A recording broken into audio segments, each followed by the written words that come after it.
Beberapa waktu lalu, publik tanah air dikejutkan dengan adanya seorang penumpang gelap yang berhasil menyusup ke ruang roda pesawat. Pria bernama lengkap Mario Stephen Ambarita ini nekat mengikuti penerbangan dari Pekanbaru ke Jakarta. Hal tersebut tentunya sangat tak diduga oleh pihak maskapai dan juga pihak bandara. Walaupun aksi ini bukan yang pertama dilakukan di Indonesia, namun tetap saja cukup menampar sistem keamanan bandara.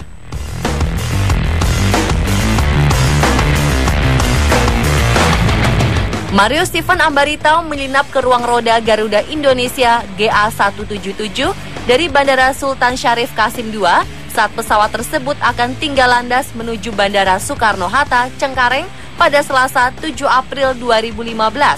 Mario nekat masuk ke ruang roda pesawat Garuda setelah mempelajarinya terlebih dahulu. Berdasarkan pernyataannya, Mario sering membaca informasi mengenai cara masuk ke pesawat secara ilegal di media-media sosial. Selain itu, Mario juga telah mengamati kondisi Bandara Sultan Syarif Qasim II untuk melancarkan niatnya.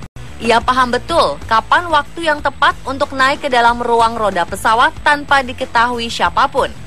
Sekitar pukul 3 sore, pesawat menuju runway Bandara Sultan Syarif Qasim II untuk tinggal landas.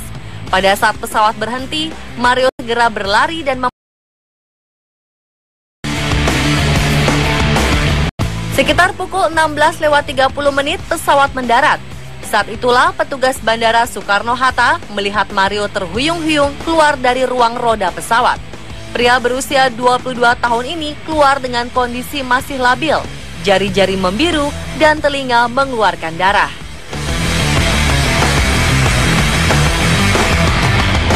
Selamatnya Mario adalah sebuah keberuntungan. Ia bisa segera pulih karena langsung dilarikan ke rumah sakit dan dirawat di ruang hiperbarik, yaitu ruang bertekanan untuk meningkatkan jumlah oksigen dalam darah. Sebenarnya apa yang terjadi pada Mario saat ia meringkuk di rongga roda pesawat? Apakah yang terjadi pada tubuh manusia saat berada di sana?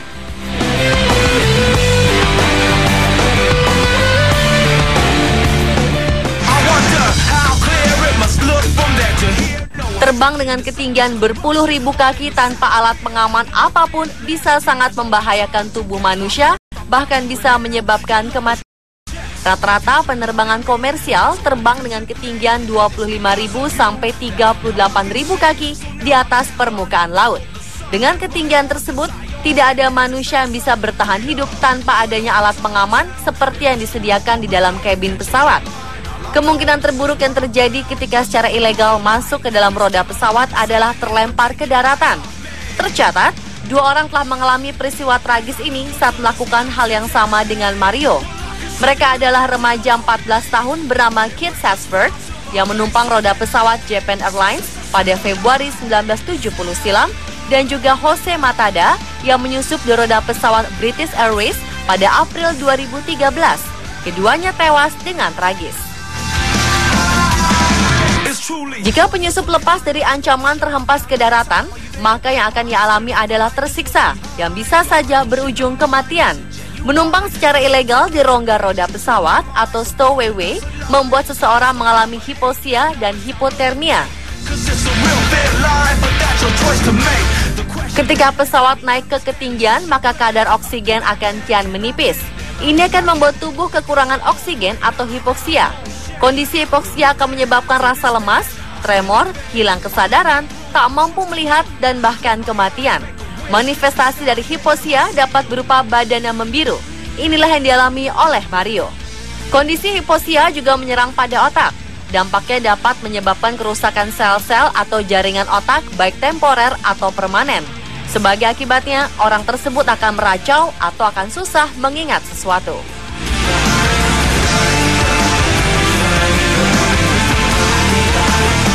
Selain oksigen yang makin tipis, berada di ketinggian juga membuat tekanan udara akan semakin rendah. Dampak parah yang dialami tubuh dari tekanan rendah adalah sel-sel tubuh akan menggelembung.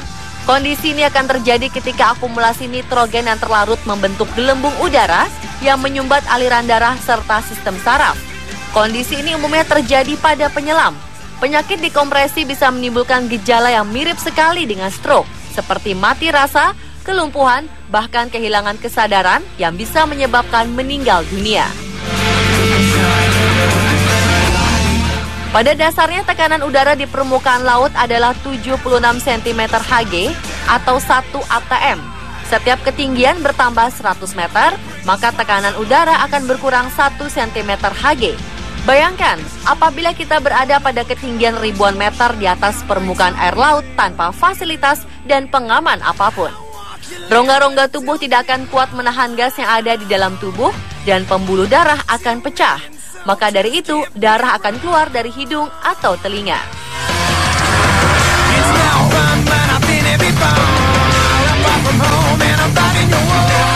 Saat itu pesawat GA177 terbang selama 1 jam 10 menit dengan ketinggian jelajah 30.000 hingga 40.000 kaki. Pada ketinggian itu, suhu diperkirakan berkisar antara minus 45 hingga minus 65 derajat Celcius. Dalam kondisi suhu yang sangat rendah, tubuh bisa mengalami hipotermia hingga bisa mati membeku. Menurut penelitian, setiap kenaikan 1000 feet atau 300,8 meter, maka suhu udara berkurang 1,98 derajat Celcius. Hal ini berlaku hingga ketinggian 10.000 meter di atas permukaan laut. Di atas ketinggian ini terdapat stratosfer, di mana suhu di sana tidak akan bertambah dingin lagi. Panas dari mesin pesawat dan gesekan dengan udara kemungkinan bisa memberikan kehangatan. Namun tentu saja itu tak cukup untuk mengatasi hipotermia. Meski Mario selamat dari peristiwa yang nyaris menghilangkan nyawanya. Namun apapun alasannya, langkah Mario tidak bisa dibenarkan. Karena tindakannya tersebut, Mario dijerat pasal 421 dan pasal 435 Undang-Undang Penerbangan. Pemuda asal Rokan Hilir, Riau tersebut diancam hukuman 1 tahun penjara dengan denda maksimal 100 juta rupiah.